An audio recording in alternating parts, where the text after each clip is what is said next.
Thanks for this kind introduction and this opportunity to speak here. I'm sorry for having postponed my availability for speaking. I think you asked me several times now again, and I always said I have no time. And as it turns out, of course, I have little time right now, but I'm very happy to speak to this audience. And I am very happy that I somehow stumbled into this field of ISS a few years back. And I since then stayed with it. So actually, this was in my postdoc phase in Wuppertal with Birgit Jakob.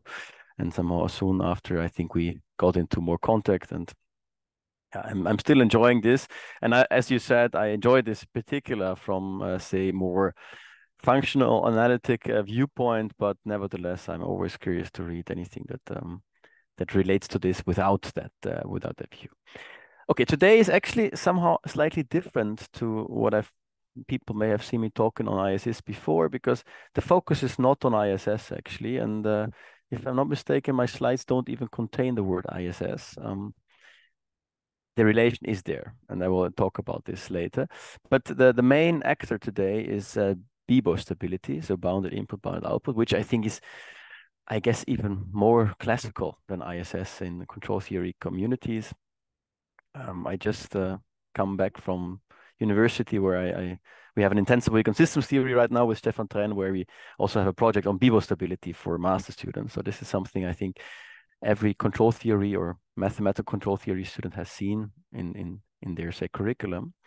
And as it turns out, at least to the best of my knowledge and the best of my co-authors' knowledge, that's Alexander Wierzba and Hans Zwart, there's quite some things left open for that classical notion in the context of infinite dimensional systems. And in a nutshell, this is what this talk is about. And this is something that we mainly wrote down in a recent paper. So the main part I will talk about that is just accepted for publication in SICON. And I should say here already that I think this is only the beginning of the journey. This is definitely not the complete picture we have right now. And I will explain later to what extent I think we are complete and to what extent there's still a lot of things to be done. Okay. The focus is, as I said, on infinite dimensional systems. So most of the things I'm going to talk about today that are non-trivial are somehow in the context of infinite dimensional systems, which of course does not mean that the finite dimensional case is simple or trivial. And that's also why I would like to start this presentation with a view that is more, say, from finite dimensions, or even, say, from a first-year engineering student's viewpoint.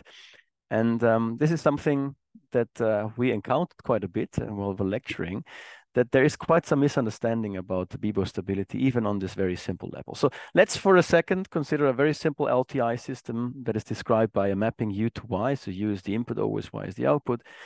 And somehow one is left, or one is tempted to think that the bounded input, bounded output stability should mean, well, what it says, that if we have a bounded input function, say over some time horizon 0 to t, uppercase t, should imply that the output is also bounded, right? And this is what the wording explains. So why not making this a definition? And indeed, this is the right definition. Well, up to specifying for which functions you would like to have this and for what classes of systems this makes sense. So this is where the juice sits in. Okay, so this is, I think, a well-known slide to you, I guess. And let's make this a bit more mathematical, or slightly only a bit more mathematical. So this slide has changed now in the sense that, well, since we have a linear system, we assume to have a linear system, we could attempt to require more than just this implication that inputs that are bounded yield outputs that are bounded. And here you see a constant C appearing that should somehow uniformly bound the output corresponding to input functions that have the same norm or are bounded by the same norm. This gives you this inequality. The infinity sign here, of course, always refers now to the supremum norm. And well, thinking of a finite dimensional system, of course, I mean here that this is the supremum norm over functions of y that take values in some finite dimensional output space y, and u map to a finite dimensional input space u. So I will put this under the carpet now. This, I think, is quite clear what it means. I have a question mark here on this slide already, because I say, would the correct definition of BIBO stability mean that we require this for any L infinity input u? I would say so, actually. So I think in this LTI setting, we should try to have this even for, say, the largest possible class you could think of that has somehow a bounded a norm, a supremum norm or essential supremum norm. But as we'll see later, this is actually not so clear in infinite dimensions which class of functions you should consider here. And other options could be, say, continuous functions only or piecewise continuous. Well, maybe better to think about regulated functions or something in between, say, L infinity and the continuous functions. Okay, now this is a definition. The definition is not the problem. The problem usually comes when you try to characterize definition. And that's now what I want to make this first point. So let's think about textbook characterizations. And I put this textbook under quotation marks because this is not quite correct. Of BIBO stability, and this is actually something you find very often in the literature. So let's think about two examples, actually, two example classes. The first one actually refers to this finite dimensional LTI system where we have a state space representation with matrices C, B, and A in the usual convention regarding notation. Then, of course, our output is even given directly through the impulse response. That's somehow C applied to this matrix exponential here, B with the input function U, right? And the second type of example I would like to consider here is a delay, some unit T naught that is delayed.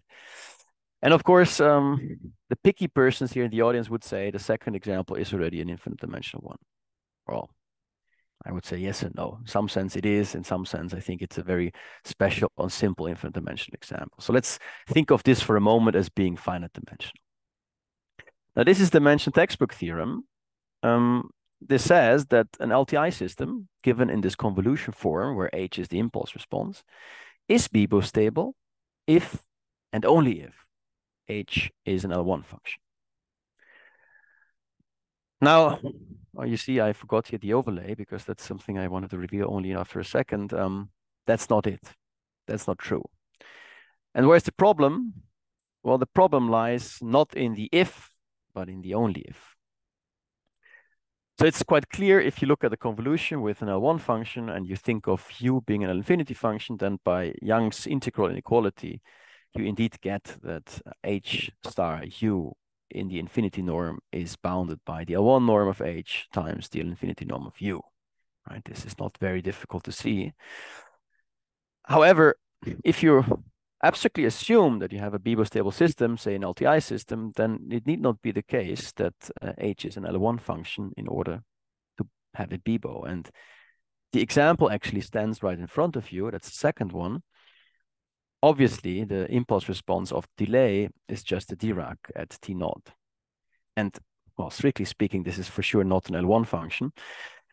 Now, my engineering friends and colleagues, they would start a fight now and say, of course it is L1 because we can integrate it. And to some extent, there is a point here. But of course, formally, this makes no sense.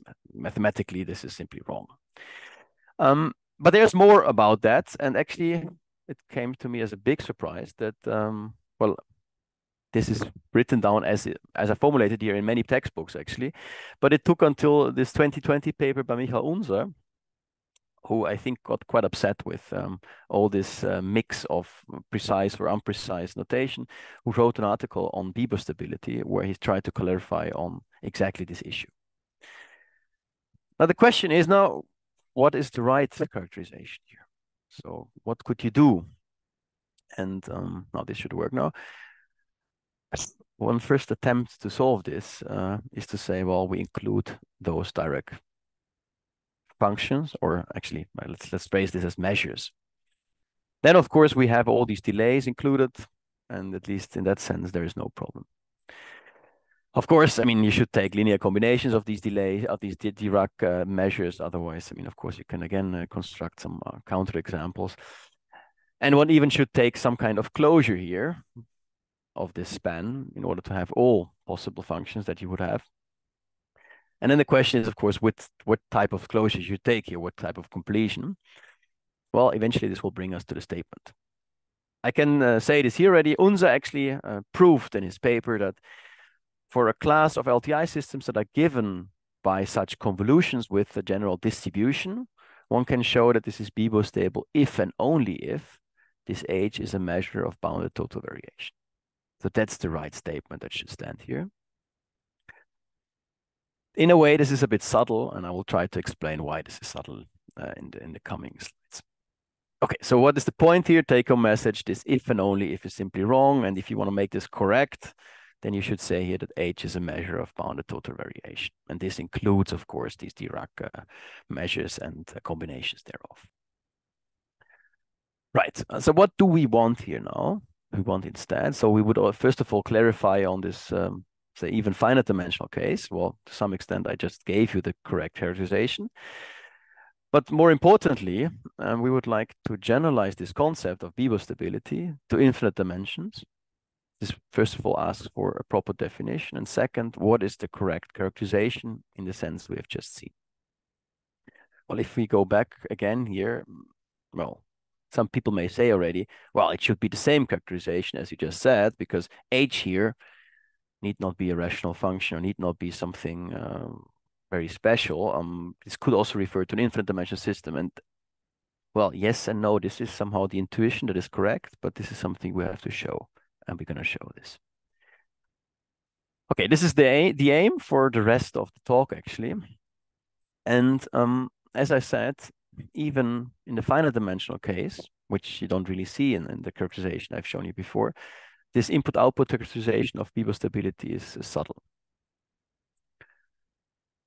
Okay, and why is that? Why is it subtle? Well, to give you I will give you an example where we actually encounter such BIBO stability issues in infinite dimensions in a second.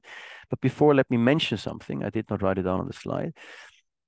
If you think about this in the context of function analysis, right? So you have an operator that sends, let's go back here, that sends u to y. And since we consider a linear time invariant system, we could rephrase that as having a linear operator u to y that is also shift invariant. Shift invariant is just another name here for time invariance. And let's keep our life simple.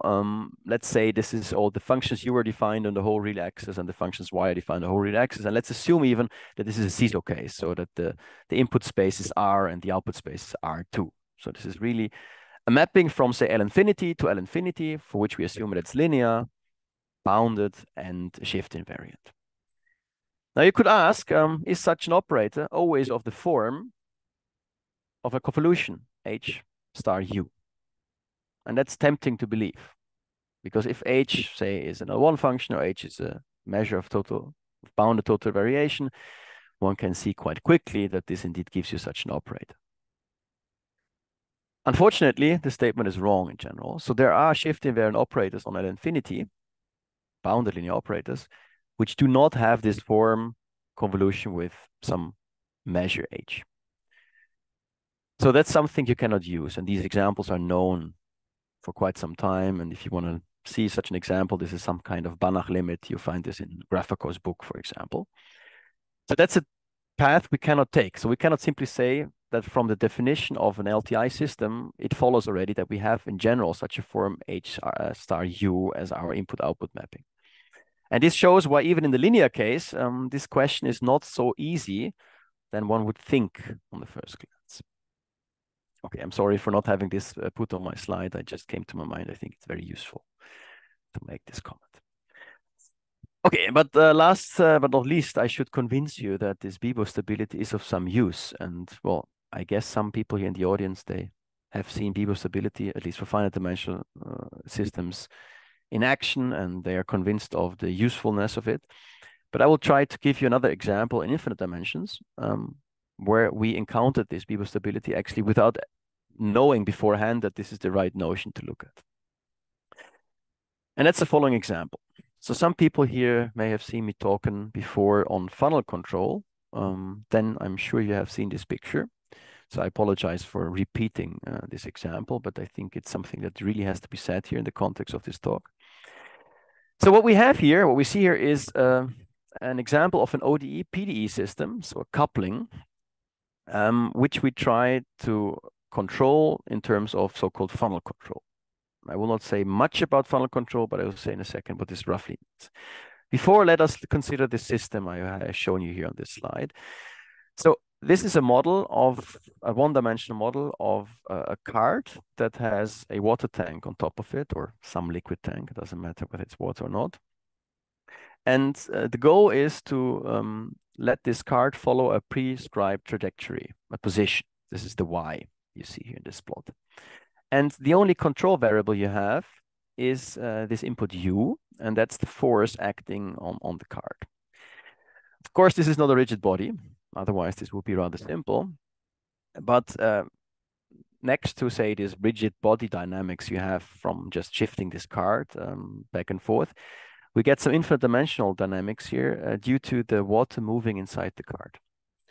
And let's think about, for example, a trajectory that goes back and forth. So where you don't go in one direction only, but back and forth. And of course, you can imagine that the water inside this tank will start to wobble around. And well, the correct terminology is sloshing. So there's sloshing effects coming in.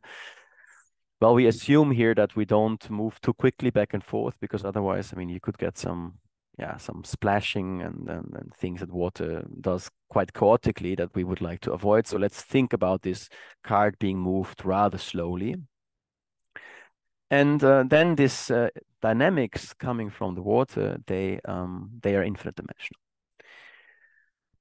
How to model this? Well, in principle, there's several options to this, and we originally did this by using the shallow water equations. So assuming that this water level is not too high in the tank, otherwise, yeah, this would spill. But later, in the end, we simplify this quite a bit and say, well, we model this by a linear wave equation, this inside dynamics. This, of course, does not mean that the overall model is linear, right? This I should say here. Working this out, I will spare you with the details, amounts to this set of equations that you see here. So you see this first differential equation, that's a PDE actually, where this operator A is a wave operator, so to say. So you see this derivative with respect to theta, that's the space that's inside the tank. And the coordinates x1 and x2 refer to the height profile and the velocity in the y direction. And more precisely, this x2 coordinate here is the absolute velocity. So it's v dot, so that's the velocity inside the tank, plus y dot. And y is, of course, the position of the tank, so it's the velocity of the tank. Okay, there's some boundary conditions. The boundary conditions here are that x2 dot is fixed, so it's y dot on the boundary of the tank. Yes, and if you write this out, coming, say, from the shallow water equations and linearizing around the canonical steady state, then you get this set of equations. And the second equation is now this ODE coupling that I mentioned. So you see here a y double dot on the left-hand side and the y dot on the right-hand side. So this looks like some kind of relative degree. But watch out, in this first term that involves x1 and x2, there is a y dot relation already encoded. And that comes because x1 and x2 are the solutions to the PDE in the first line, which is driven by y dot. So this is an implicit equation.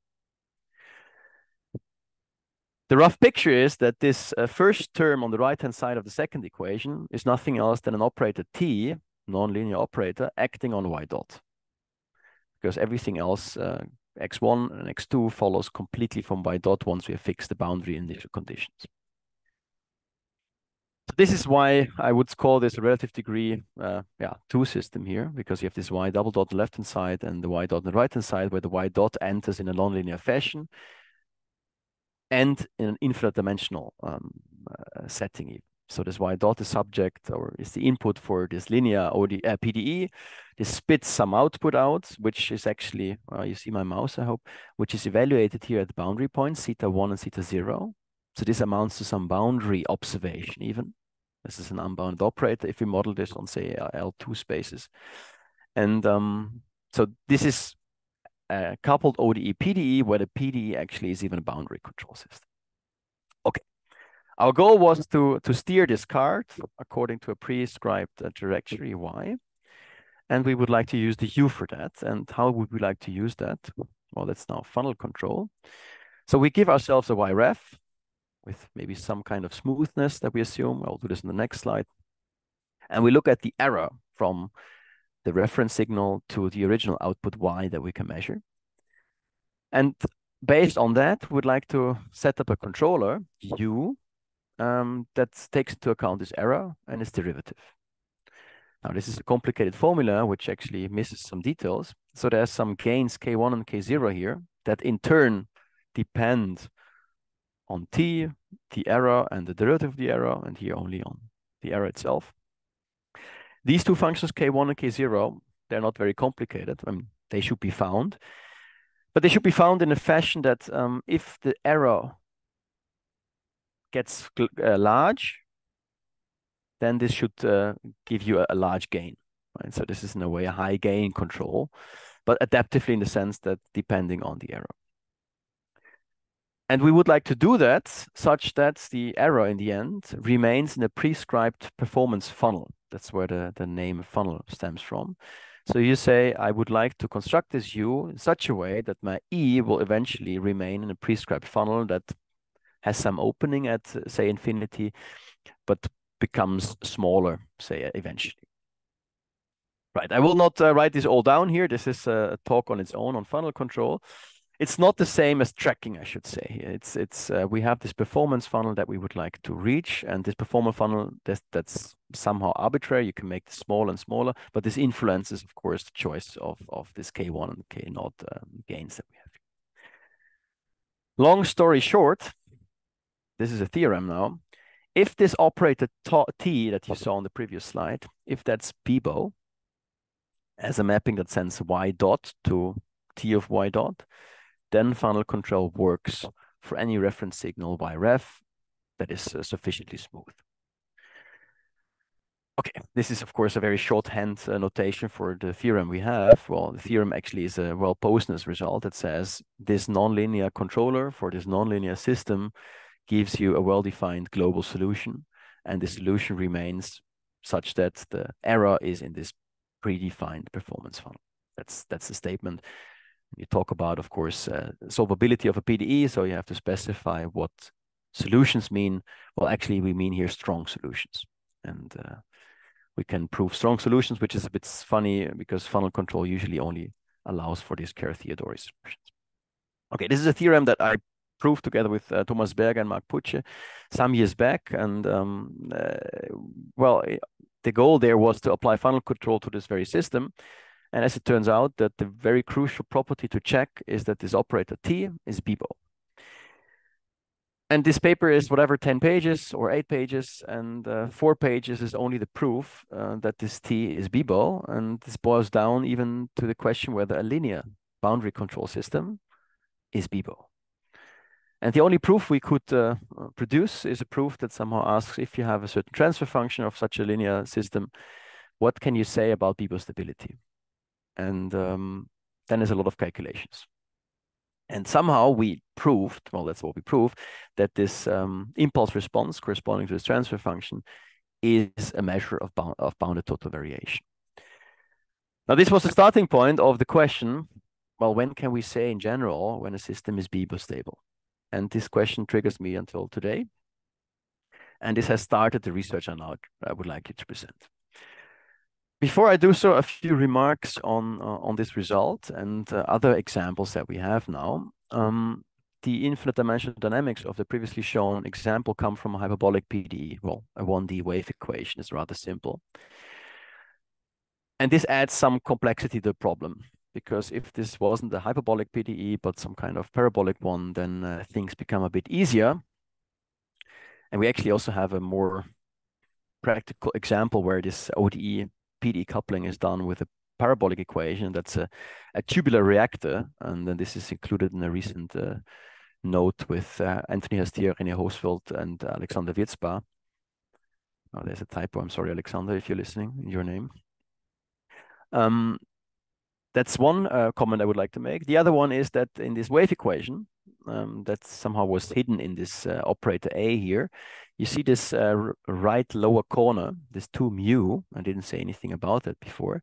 This mu is a constant. It could be a coefficient, which is positive, and this means that there's some friction in this wave equation, and that tells you basically that the water, if you shake it, comes eventually to some rest. If you don't have this friction term, this will not happen. It turns out that for the proof that funnel control works and this BIBO stability holds, it's essential that you have this, this friction term. More mathematically speaking, it says that the system is exponentially stable, the linear subsystem that you have there. And somehow, if you think about BIBO stability, exponential stability is something you say nice to have, but that should actually already imply BIBO stability. At least if you come from finite dimensions, I mean, exponential stability should give you everything. Unfortunately, this is not the case anymore in infinite dimensions. In infinite dimensions, exponential stability of a linear system that does not even guarantee that you have a BIBO stable system. And the examples are quite easy to produce, actually.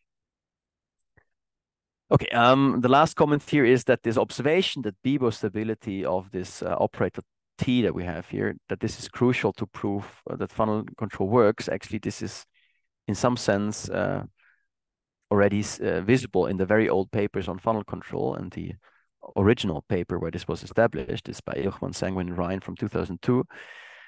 So this condition of BIBO stability was there already used or mentioned as the crucial property for relative degree 1 system in that case, to be checked in order to have funnel control feasibly applicable.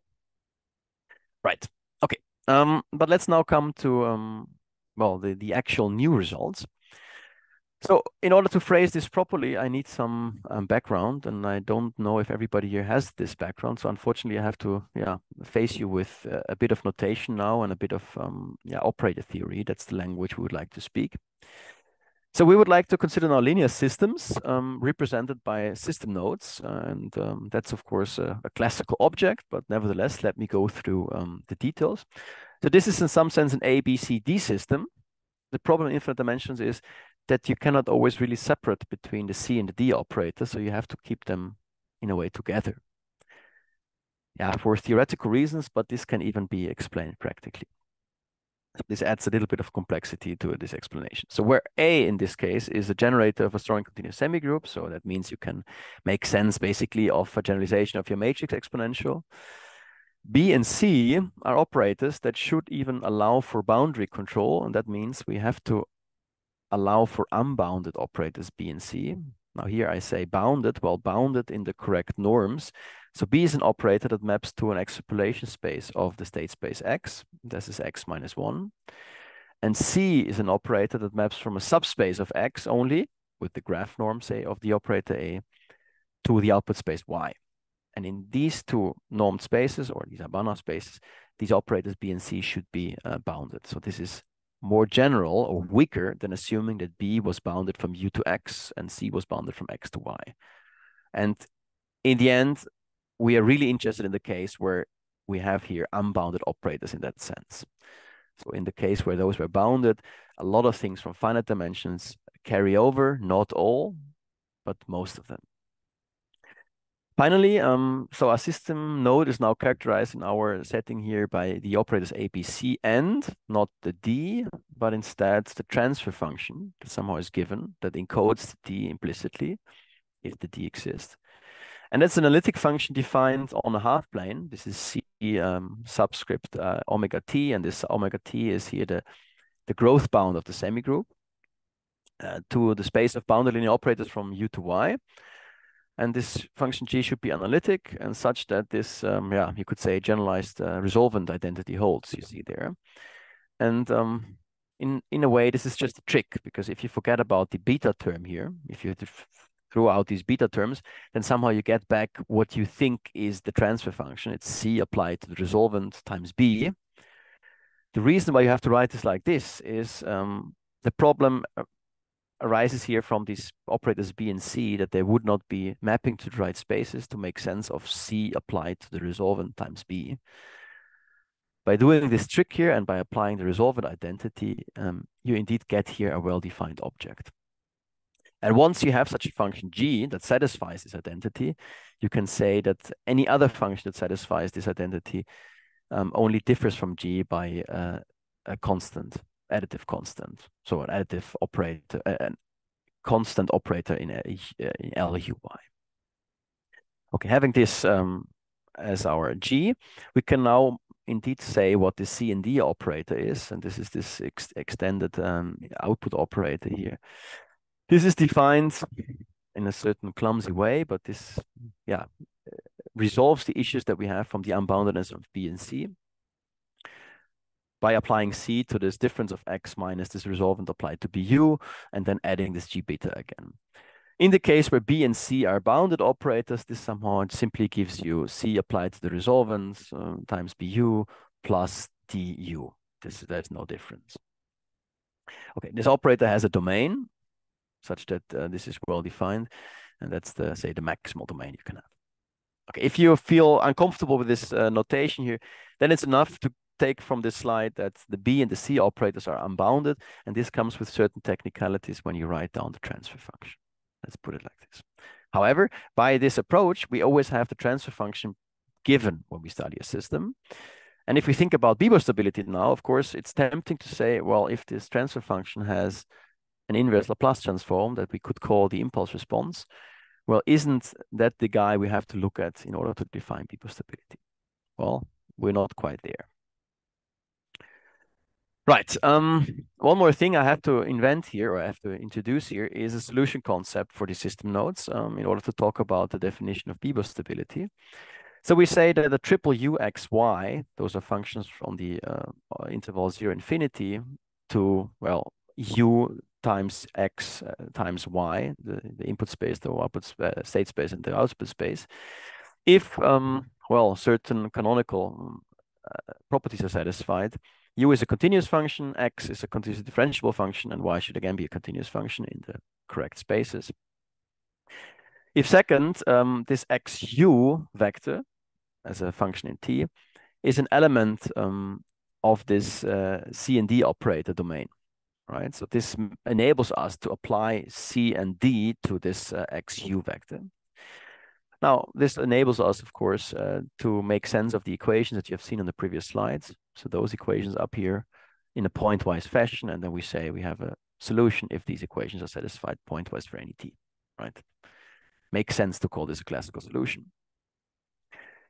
But we need somehow a generalized solution as well, because you see, I mean, even in very simple situations where U is 0, well, we cannot always speak of a classical solution to a PDE. So that requires a more generalized solution concept. And that's as follows. We adapted this from distributional solutions from Stefan's. And that's the following situation. U is an L1 log function. So this is the most general situation you could have. And X should not only be a continuous function, but even only mapping to this extrapolation space X minus 1. So this does not mean that X is even pointwise lying in X, and it does not mean that it's continuous in any norm of X, only in the norm of X minus 1, which is weaker than the norm of X. Second, well, this is something that should not be too surprising. We have this variation of constants formulation of our solution. So X of t is given through the semigroup T of t x naught plus the variation of constant formula, where you basically convolve the semigroup with the function BU. And you see, without any further assumptions, that this integral here, this will not live in the space X, because B maps to X minus 1, and well, the semigroup we can extend to X minus 1. So this will not be an element of X in general, unless we make more assumptions. And finally, and this looks maybe a bit new to some of you, of most of you, Y is a Y-value distribution given as follows. And let maybe forget about the second derivative at the beginning. It's this integral over t minus s, x and u vector, and then we apply the C and D operator to that. Now, it's not difficult to see that this integral that stands there is actually nothing else than a double integral over the functions x and u. We can encode this by this t minus s multiplication. And it turns out that if you do that with x and u, if you integrate them twice, then this vector lies automatically in C and D, in this operator domain. So you can apply then C and D always. And the problem is now that you don't know if that function in T is differentiable or twice differentiable. But if it was, and we could put in this derivative inside the integral even, then somehow this two integrals would vanish, and then we would be left with C and D applied to x and u. So in general, this is not possible to pull in, and that means we have to require this as a distributional derivative only, and that's what this y is then. So the y is actually always given in that form, And if we have a pair u, x, and y, where y is of that form, we call this a distributional solution. Okay, this is technicalities. I'm sorry for bothering you with that, but we need that. Okay, we are finally there at the result, but before, of course, I need to explain to you what I now mean with BIBO stability for these infinite dimensional systems. Okay, so BIBO stability of such a, say, a system node that we're given by A, B, C, and G, we can now define it two ways. So the first one is if we require our input functions to be an infinity, right? Then we say there exists a constant C that we had seen on the first slide as well, such that for any generalized solution in the sense I just explained, with U being in L infinity log and initial datum being just 0, we have that also the output Y lands in X in L log L infinity, and the inequality that we somehow think we should have for BIBO stability should hold.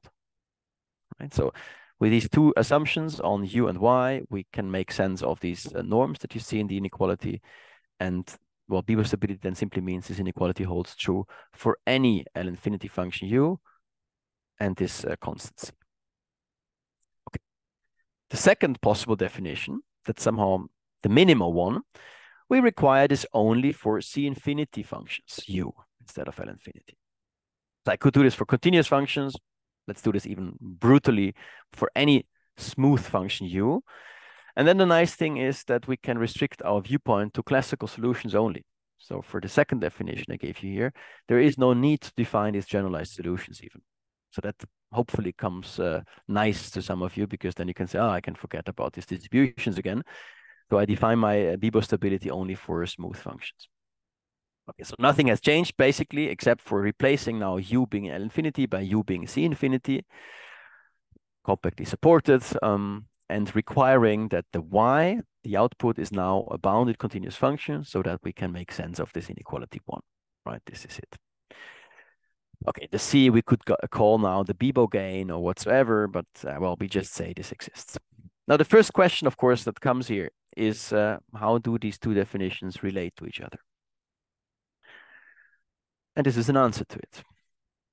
If your spaces U and Y, so input and output spaces, are finite dimensional, so this does not mean that we have a finite dimensional problem. This only means that, say, the boundary control is such that the boundary observation, that these measurements on the boundary and observations are finite dimensional. So you have finitely many actuators, so to say.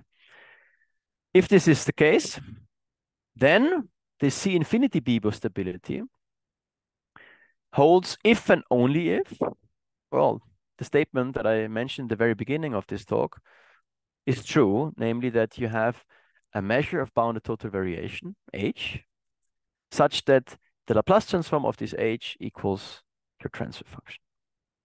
In other words, the inverse Laplace transform of your transfer function is a measure of bounded total variation. And this completely generalizes the statement, say, for finite dimensional spaces, where also X is finite dimensional state space, because that's the statement I told you, which is the one we should read in the textbooks, other than the ones that are falsely stated there. Okay, this is when we come from the C infinity BIBO stability definition. But as it turns out, this notion is equivalent to the one with L infinity. And that's the second statement you see here in the second theorem. So these two theorems basically were results that Alexander Wierzba deduced in his PhD thesis, or he's currently busy with his thesis. This all started with a question I asked him, well, what can we do in this funnel control example if we really want to check BIBO stability for generic or general infinite dimensional systems? And well, the first question that arises is, what is actually the right definition for BIBO stability? And can we, at least in those cases where the input and output spaces are finite dimensional, characterize these conditions by the condition we know from finite dimensions? And indeed, that's the case. A short comment on the proof. One may believe that this should not be too difficult, because somehow, well, if you have U and Y being finite dimensional, the input-output mapping doesn't even see that the state space is infinite dimensional. Well, that's not quite true, because with the solution concepts I defined previously, you start with a state space representation, and the state space representation has a solution concept. And it's not at all clear how to write down this input-output mapping then, and how does this match, say, the input-output mapping, for example, that you have from the classical solutions directly. So this proof is not a trivial one. This is definitely some work. You have to understand these linear system nodes in quite detail in order to write this down. Okay, this is the situation in this case. Okay, I do have a bit more time, right, Andri? Yeah. I don't. Yes, okay, you have. So how much roughly? Well, 10 minutes. Great. So I think I can cover nearly everything I have here. Okay, let's get back to this theorem once more. So that's a situation, for example, that covers this example of the water tank, because there, well, the input is the force that's acting on the tank, and the output is the position. It's both a one-dimensional object, so this works fine. And actually, this is exactly what we proved there. The pedestrian way wrote down basically this impulse response. Well, not completely, but we could say that this impulse response comes from a measure of bounded total variation. That was the proof there.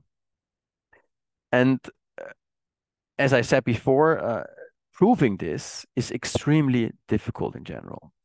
And why is that? Well, you can imagine, as people that like frequency domain, it's not so clear how to read off from a transfer function, a nice analytic function that may be even H infinity, so we have L2 well-posedness, whether it comes from a function for the inverse Laplace transform, whether this is indeed a measure of bounded total variation.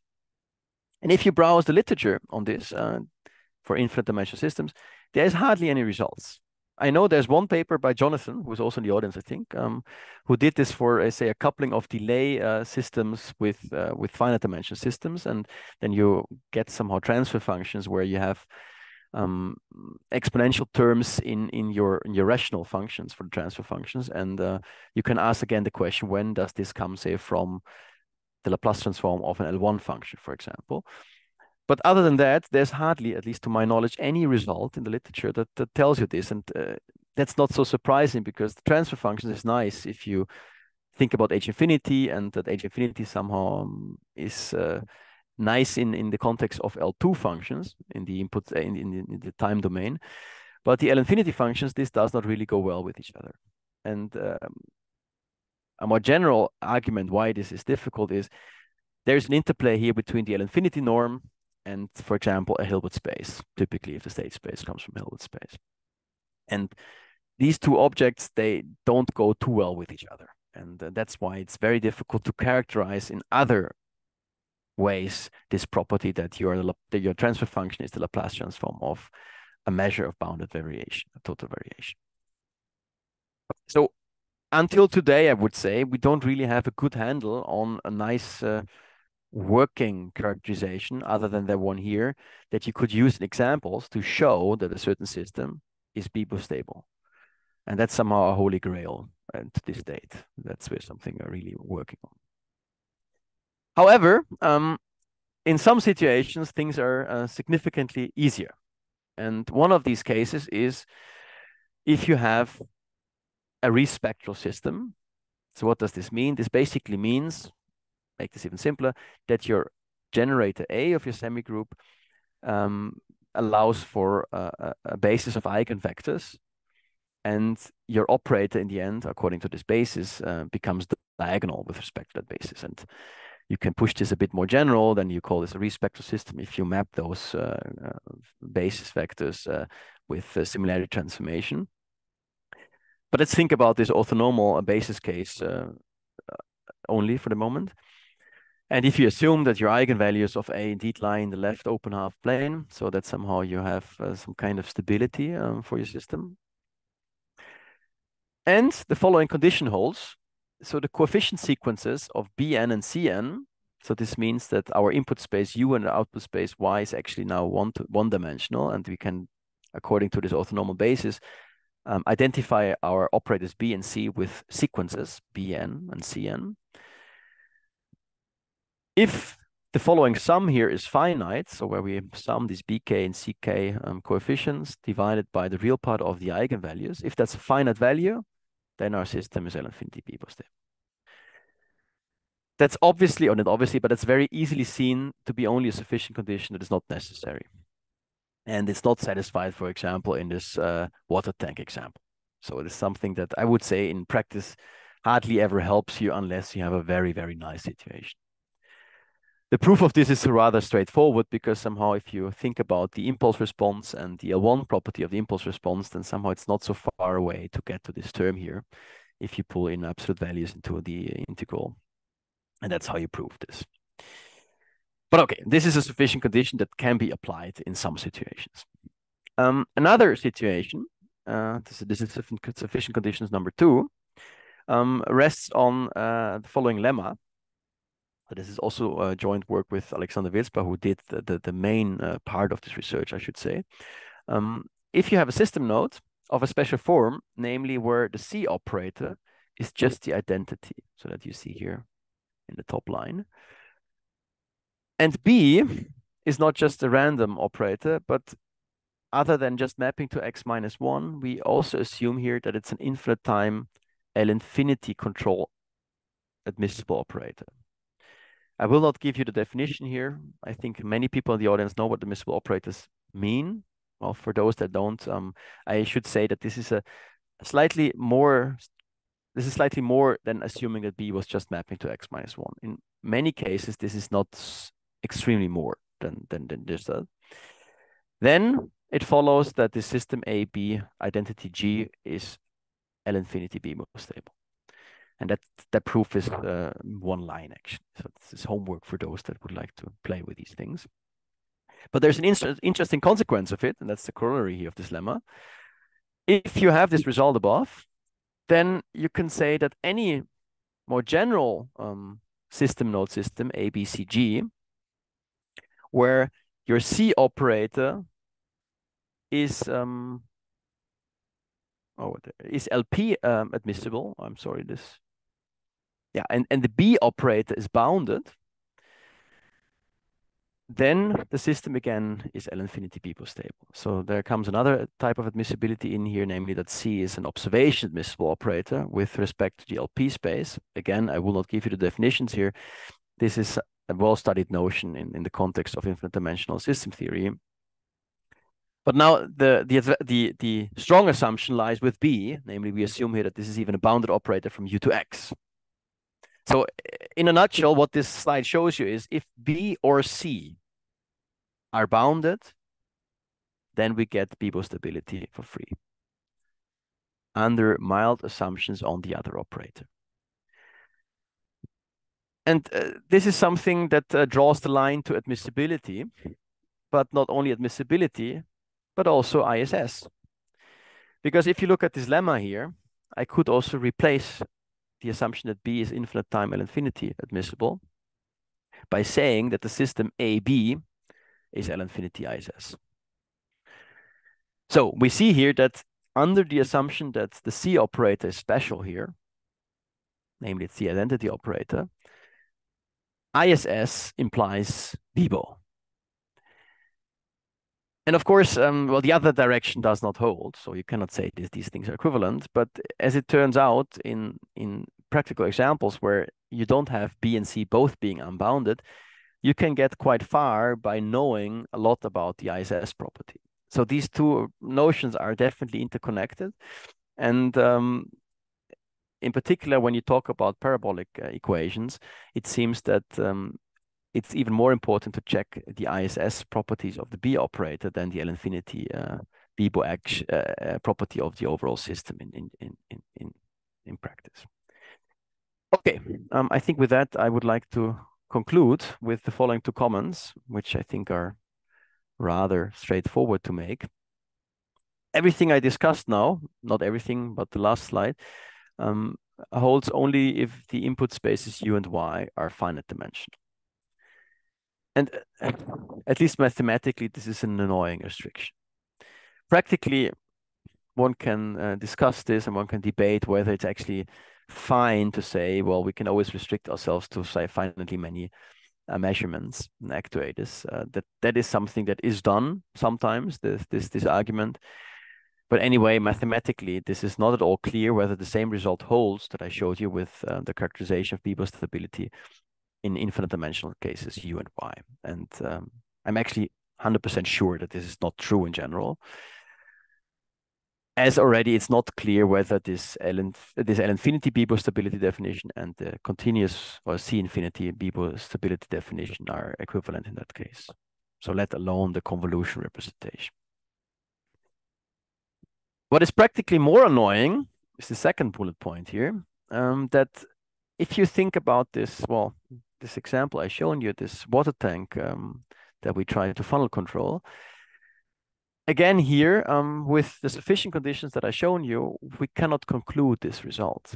So we are still left with an like ad hoc solution for this particular example. And as I said, this proof is complicated, and it's annoyingly complicated because it's really dirty analysis and not really revealing any abstract structure.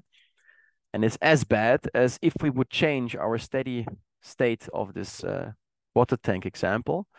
The computations become so complicated that you cannot prove the BIBO stability with the same technique. And Alexander Wierzba, he's a physicist by training, actually. Well, he's very good in computations, and he tried to do that, and he failed. And I'm having 100% trust that he did everything he could. So I think we need another solution to that. So we cannot work with these ad hoc solutions there. So what we need is some kind of general statement for systems that are BIBO stable. And well, one last thing to say here, of course, it would be very nice, for example, to think about classes or subclasses of port Hamiltonian systems here and check whether they are always BIBO stable. And that's something we're currently investigating. And with that, I thank you for the attention, and I'm looking forward to your questions.